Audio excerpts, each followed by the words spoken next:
నా పేరు శరణ్య. మేము సైతం ఫౌండేషన్ నిర్వాహకురాలు శ్రీమతి చకిలం స్వప్న గారు క్రియేట్ చేసిన స్వప్న ఆత్మీయులు గ్రూప్ ద్వారా ఈ కాంటెస్ట్లో పాల్గొనే అవకాశం వచ్చింది. తన పరిచయం, ఈ సమాజం కోసం వారు చేస్తున్న సేవ చెప్పడానికే ఎంతో గర్వకారణం. హ్యాట్స్ ఆఫ్ స్వప్న గారు. కాంటెస్ట్ వచ్చేసి శ్రావణ వరలక్ష్మి విశిష్టత, స్వాతంత్ర దినోత్సవ విశిష్టత మరియు రాఖీ పౌర్ణమి విశిష్టత.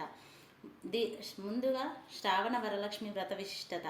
దీని ప్రత్యేకత చెప్తూనే నేను జరుపుకున్న ఆ రోజు శ్రావణ వరలక్ష్మి వ్రతాన్ని చూపించడమే నా యొక్క ముఖ్య ఉద్దేశం.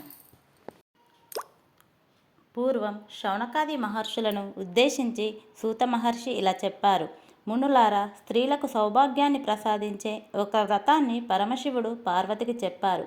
లోకోపకారం కోరి ఆ వ్రతాన్ని గురించి మీకు తెలియజేస్తాను. పరమేశ్వరుడు ఒకనాడు తన భస్మ సింహాసనంపై కూర్చొని ఉండగా నారద మహర్షి, ఇంద్రాది దిక్పాలకులు స్తుతి స్తోత్రాలతో ఆయన్ను కీర్తిస్తున్నారు. ఆ మహత్తర ఆనంద సమయంలో పార్వతీదేవి పరమేశ్వరుణ్ణి ఉద్దేశించి, నాత, స్త్రీలు సర్వ సౌఖ్యాలు పొంది పుత్ర పౌత్రాభివృద్ధిగా తరించుటకు తగిన వ్రతం ఒకదానిని చెప్పండి అని కోరింది.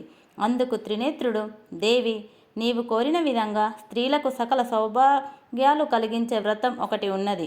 అది వరలక్ష్మి వ్రతం. దానిని శ్రావణ మాసం 2వ శుక్రవారం నాడు ఆచరించాలని చెప్పాడు. ఆ విధంగా ఆ రోజు వ్రతం చేసుకుంటూ ముత్తైదువులకు, కన్నపిల్లలకు పసుపు బొట్లు ఇచ్చి ఆనందంగా గడుపుతున్నాం. రెండోది స్వాతంత్ర దినోత్సవ గొప్పతనం. ప్రతి సంవత్సరం ఆగస్టు 15న స్వాతంత్ర దినోత్సవంగా జరుపుకుంటాం. 1947 ఆగస్టు 15న భారతదేశం 100 ఏళ్ల బానిసత్వం నుంచి విడుదలైంది. మేము మా కుటుంబంతో అన్ని పండుగలు జరుపుకున్నట్లే స్వాతంత్ర దినోత్సవాన్ని కూడా జరుపుకుంటాం. ఆ రోజున దేశంలోని అన్ని ప్రాంతాలలో, విదేశాలలో మన భారతీయులు జెండా ఎగురవేత వేడుకల్లో పాల్గొంటారు. దేశభక్తి గీతాలు పాడతారు, స్వీట్లు పంచుకుంటారు. చిన్నపిల్లలైతే సాంస్కృతిక కార్యక్రమాల్లో పాల్గొంటారు. మన గొప్ప దేశం గురించి, దాని పౌరసత్వం గురించి ఎవరైనా మాట్లాడితే అది విన్నప్పుడు మన గొప్ప స్వాతంత్ర సమరయోధులు చెప్పేది వారి గొంతుల్లో మనకు ప్రతిధ్వనిస్తుంది. జై భారత్, జై జై భారత్. చివరిది రాఖీ పౌర్ణమి విశిష్టత.